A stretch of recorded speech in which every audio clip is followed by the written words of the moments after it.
Welcome to the Stories Are Soul Food podcast with your hosts, Brian Cole and best-selling author, N.D. Wilson. This audio is brought to you by Cannonball Books and Great Homeschool Conventions. Great Homeschool Conventions are the homeschooling events of the year, offering outstanding speakers, hundreds of workshops on today's top parenting and homeschooling topics, and the largest homeschool curriculum exhibit halls in the United States of America. We believe passionately in the God-given right and responsibility of parents to train and educate their children.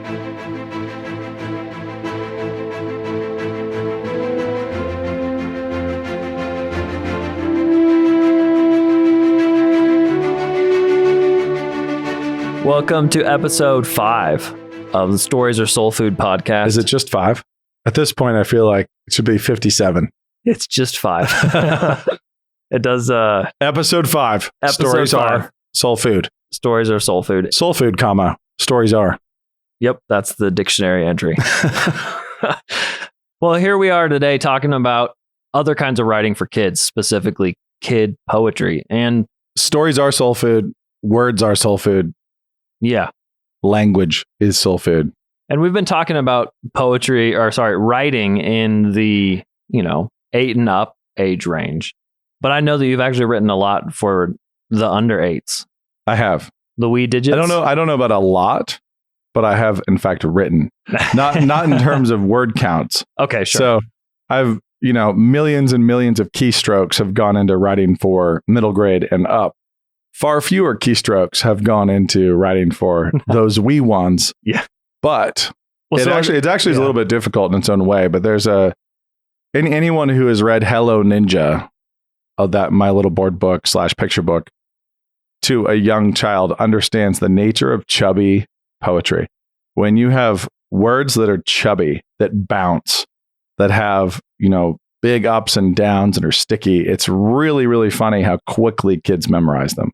They absorb them so fast. Where if you said, whatever, some fun fact about Nevada, in the same number of syllables, they're not going to remember it. But if you say ninjas hop, ninjas chop, ninjas love to belly flop, or even better, ninjas love to belly flop, which is how I did it in the audiobook, they hang on to it forever.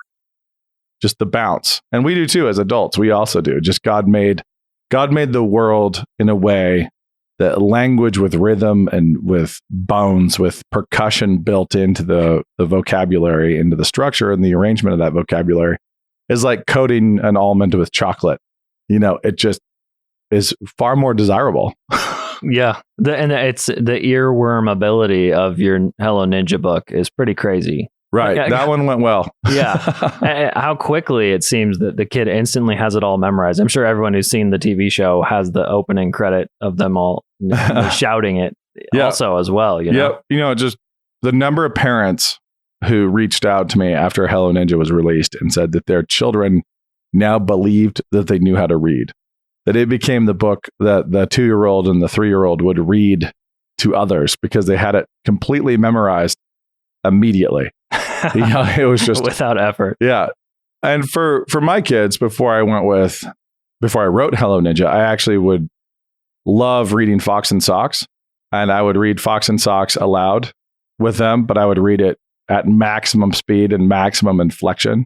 Can you do a little bit of that right now, or has it been too long? I'm trying to remember Fox and Socks.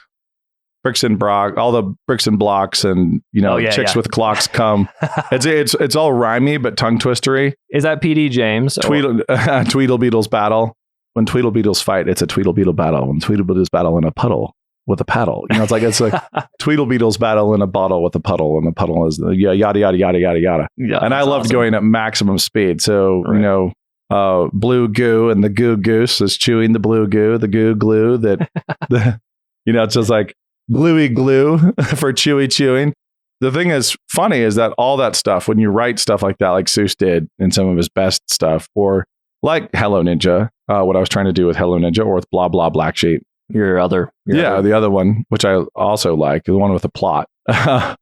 What you're doing is you're not writing blue goo for chewy chewing. You're writing words for chewy chewing. You're writing sentences that will be absorbed really forever. They get in there. Yeah.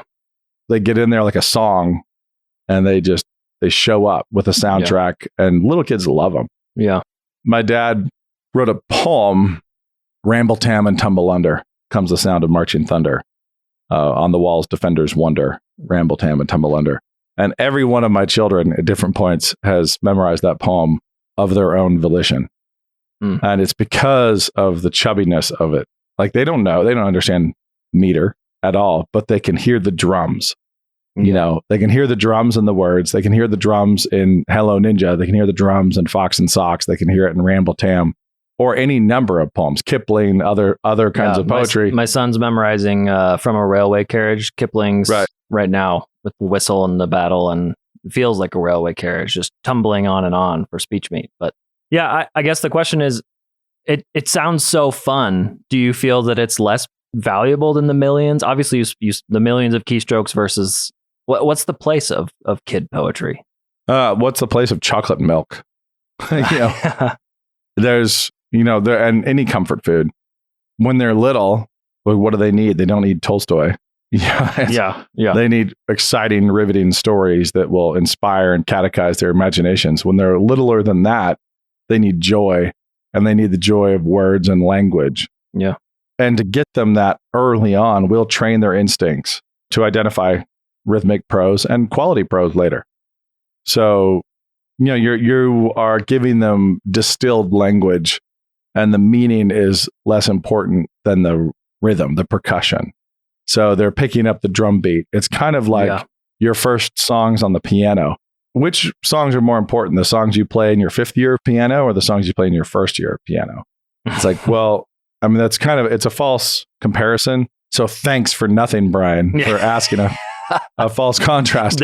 But, those first songs, those first things that really instill a comprehension of music and tempo and other things are essential. They're a starting point. And I think the same is true for anyone who wants their child to grow up to have a sophisticated palate and really good instincts and be able to engage with high-level, difficult writing needs to start with Jabberwocky and Lewis Carroll. Yeah.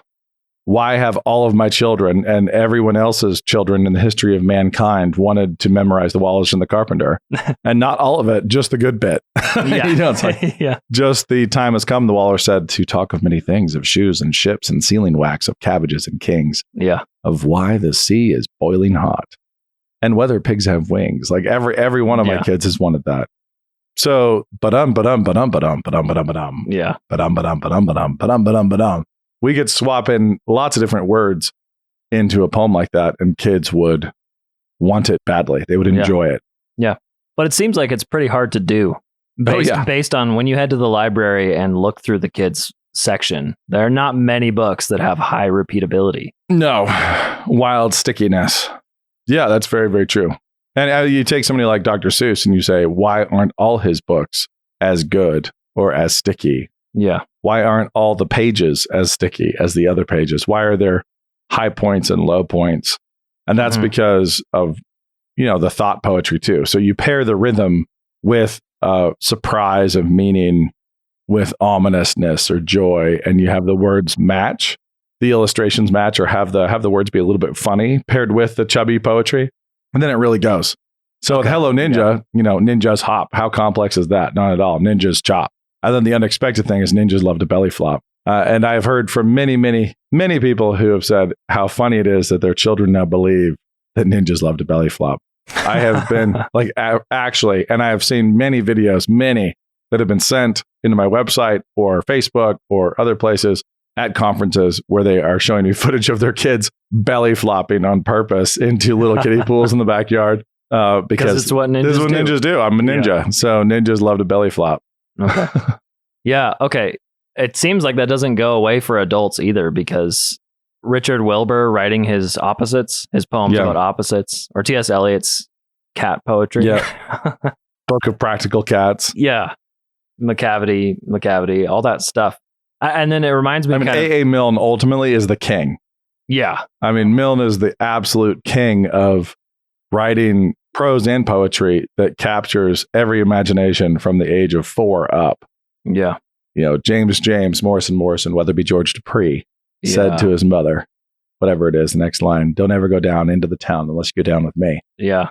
And then JJMM or whatever, he does hilarious variations on it. Yeah. Oh, I was thinking you were talking about the poems in Winnie the Pooh. Yeah, those two are great too. Yeah. Yeah, but just any Melm, anything except for his murder mysteries. Yeah, the more it snows. Yeah, I see it. I need to go back and reread and memorize what I knew as a child. I'm just a little black rain cloud. Yeah. Yep. Hovering over the honey tree. Wondering when I will be. Yeah. I'm just a little black rain cloud. Pay no attention to little me. Yeah. Well, for some reason, everyone knows that a rain cloud doesn't eat honey. No, not a drip. Oh, it's so good. I like hearing you talk. I hadn't thought about writing children's books and with the same tension and surprise and danger that you do a novel, but it makes sense of why I have not liked some manuscripts that have been sent to me in children's book form. Yeah. When really there shouldn't be anything wrong with it, but it just, it lacks the tension and the danger and everything that I'd want in a big kid book. Right. And here's something for all you aspiring, and many of you are aspiring writers for young children, people who want to write picture books or rhymes or anything like that. Children should not be treated like morons. And that is unfortunately how most children's writers treat them. That's it. And the same thing's true of children's illustrators. So if you look historically, you look back at things like N.C. Wyeth's illustrations, and he was illustrating for young readers. He's illustrating for children, and his stuff soars. The artistry is magnificent. Kids love beautiful and striking and compelling things. They love them. They don't want to be patronized. They don't want to read stories that are written as if they had written them themselves. So when children's illustrators do anything, and you see this everywhere in animation, you see this in kids' books, and it ebbs and flows. When people illustrate kids' books as if they were a child themselves, like they were holding the crayon in their fist. Yeah. And like, hey, kids are dumb. They'll think this is a great illustration. I'm going to hold the crayon in my fist and I'm going to draw fist characters for them. And I'm going to animate as if I'd cut these characters out of construction paper and I was 6, Yeah. The thing is that kids love stuff that's excellent and striking and inspiring, things they have to aspire to, not things that look like their neighbor kid who's their age did it. And so when adults dumb it down and they think kids are stupid, they don't need something compelling. They don't need something surprising. They just need whatever words I can think of in any given 3 minutes. Yeah. Because I can insult them. I can overlook them as an audience. I don't need to put the time in. Yeah. And that's kind of how it goes. So I'll write, my meter will be like, whatever. It doesn't really matter. It'll be occasionally metric. Right. It will occasionally rhyme. So frustrating to read aloud. It'll occasionally rhyme. And it also will bring no mental surprises at all. There will be no unexpected jokes. There will be no anything. Mm-hmm. So in Hello Ninja, one of the favorite lines is, of course, as I already mentioned, ninjas love to belly flop. But later on, we have ninjas love to pose up on their toes every time a blizzard blows. And we have the illustration of this ninja on a mountaintop under snow. And it's unexpected and funny. And where does he dance? Well, he dances across the noses of crocodiles, Yeah. And, and so on. The King of France that he's training is a cat on a unicycle. Yeah. And that kind of thing really does surprise and have a stickiness to it, which that book has proven. And I thought it would go well. I thought Hello Ninja would go well. I had no idea how sticky it would be. So yeah, it's gone not just well, it's gone globally. Yeah. Many, many millions of kids are all about it. And that was not my expectation. Yeah, no. So I was trying to write something that would make my then 3-year-old able to memorize it virtually overnight. Something that she would really love and be able to absorb and retain and own almost instantly. Because for me, that was kind of the gauge of whether or not something worked for kids, was whether or not it gave them the willpower and the desire and the affection necessary for retention. And you got everyone else's 3-year-olds as well. Right? It's like a little fish. Yeah. So that's kind of, as I looked through things that I liked, like Sandra Boynton does some amazing things. Yeah. I'm trying to remember, Barnyard Dance. see if I can. It's been a while since I've had a toddler. So yeah. A cow says moo, a sheep says ba, 3 singing pigs say la, la, la. Yeah. That's a perfect example. Super easy rhythm followed by the unexpected. Right. Like here I am I patronize you with an animal book. Have you ever seen an animal book, child, where you are just spoon-fed the noises that different animals make with nothing clever or creative, nothing unexpected at all, nothing surprising to make you sit up and take notice? So a cow says moo, a sheep says ba, 3 singing pigs say la, la, la. Yeah. Oh no, you say that isn't right. A pig says oink all day and night. Rhinoceroses snort and snuff, and little dogs go ruff, ruff, ruff. Yeah. And so on. Yeah. No, her counting book does the same thing with all the hippos counting up, and she misses sometimes too. I mean, she's a genius, but she's even great Homer nods. Even Sandra Boynton has some less sticky rhymes. Yeah. Oh my, dinosaurs is great. I mean, really great. Yeah. Barnyard Dance is fantastic. And there's a few like that where she just soars, and she really manages to hit the rhythm, hit the joy, and hit the little young soul in a way that surprises and delights. Yeah. And that's what we want from novels for older kids. I want books that surprise and delight. Yeah. What do I want for a 3-year-old? I want a book that surprises and delights. Not like, oh, potty humor. Oh, I surprised you with potty humor. I surprised you with burp jokes or fart jokes. Like, no, thank you. That's not something we ever did in our house at all. Mm-hmm.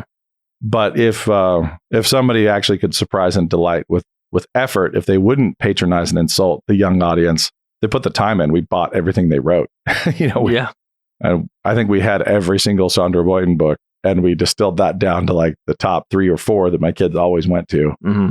And if I could write books as perfect as some of those at any level, I'd be thrilled. Yeah. And I think another part about what she does really well that I think Hello Ninja did too is resolve. Yeah. Because it goes along and then it comes home to a landing. And I remember talking to some people about the story structure or the lack of story structure in their picture book, and they look at you like you're crazy. Like, what are you talking about? It's like, no, you have to rise and fall. You have to have a zenith. You have to grow and launch, and then you have to come home. Yeah.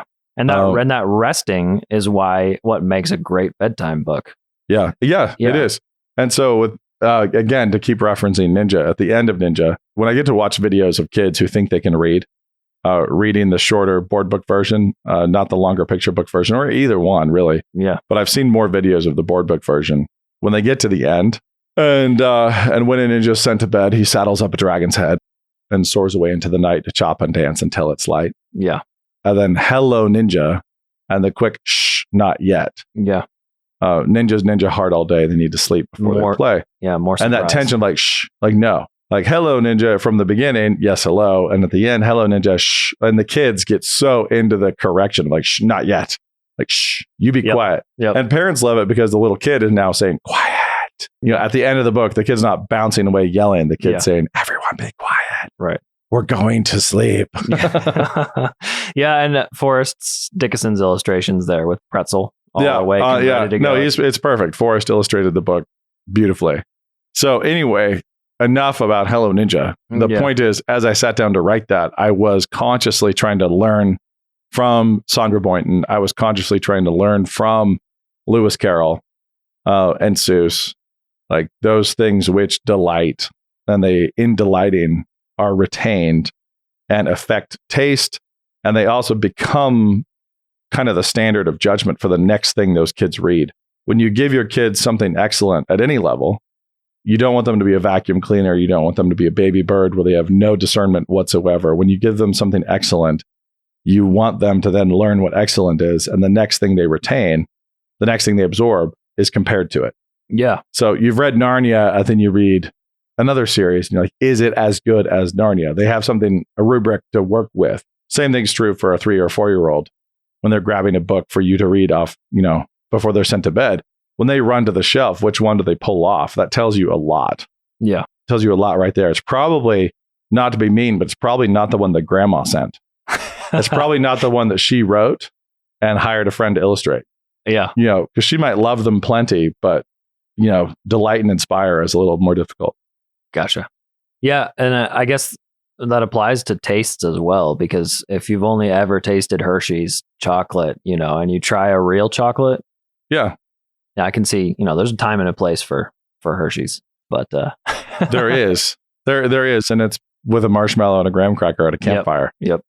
Yeah, I mean, as soon as you've really had something profoundly good, you've had a really good chocolate truffle, you've had a really good anything, and then somebody hands you the mass market cheap knockoff version, the book from the grocery store with no author. Yeah. The counting book with that was written by a factory somewhere. Right. Is not anywhere near as good. Like, why can't more Dr. Seuss just be created by a committee somewhere? Yeah, because committees don't have. Yeah, it just can't, because what he accomplishes there requires a human soul. I mean, it requires somebody to really go through a dance, right, and a song.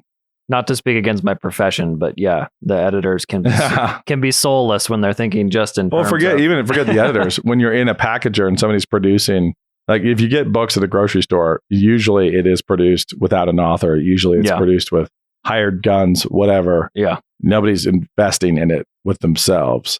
All those millions of baby books that are just stock photos with different words put on them. Yeah, those same kinds of things. Yep. Well, look at us. We got critical about kids' books. Yeah, we did. We did, and we've been less snotty about novels than we just got about like picture books and board books.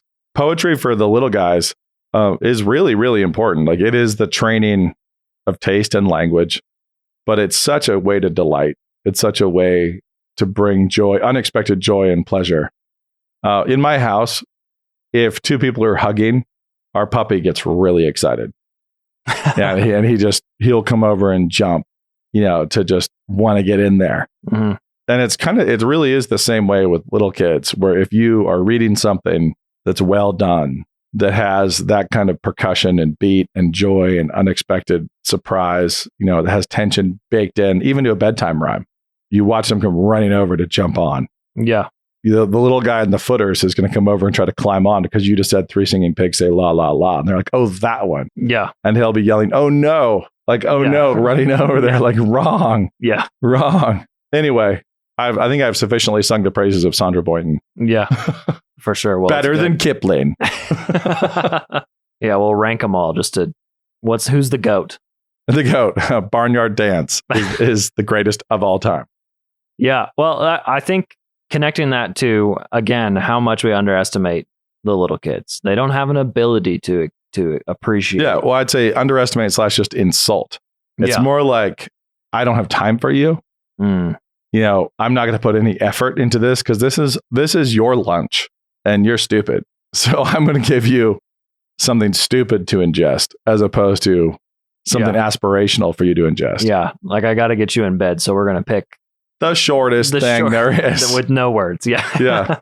Look. Yeah. Yeah. Or the peekaboo books, the million peekaboo books. Yeah. Just do the same thing over and over. Terrible. Yep. So don't insult your children. Stop it. I think that's a fantastic place to be done. That's where we end. Respect your children. Give them stuff that makes their little imaginations even the board books. Make them aspire to great things and to percussive and chubby rhymes. There we go. Percussive, chubby. Greatness. Just like your toddler. Percussive and chubby. That is very accurate. That's all for today from Stories Are Soul Food. Get on it. If you don't have Sandra Boynton, order the complete set immediately. We don't even get a kickback. We do it for free. Thanks for listening to this week's edition of the Stories Are Soul Food podcast. Before I let you go, I wanted to let you know about N.D. Wilson's series of Old Testament picture books. Prepare to see the Garden of Eden as you always wish you could. Tangible, leaves rustling, the scent of fruit on the breeze. This beautiful and imaginative children's book brings the story of our parents' fall to life and points to the work of Jesus Christ, the greater Adam. This retelling by children's author N.D. Wilson and illustrator Peter Bentley looks at the story of our parents with wild realism, but also with a childlike honesty and clarity that brings new depth to an old truth. You can find the Old Stories series at canonpress.com. www.thebrightlife.com.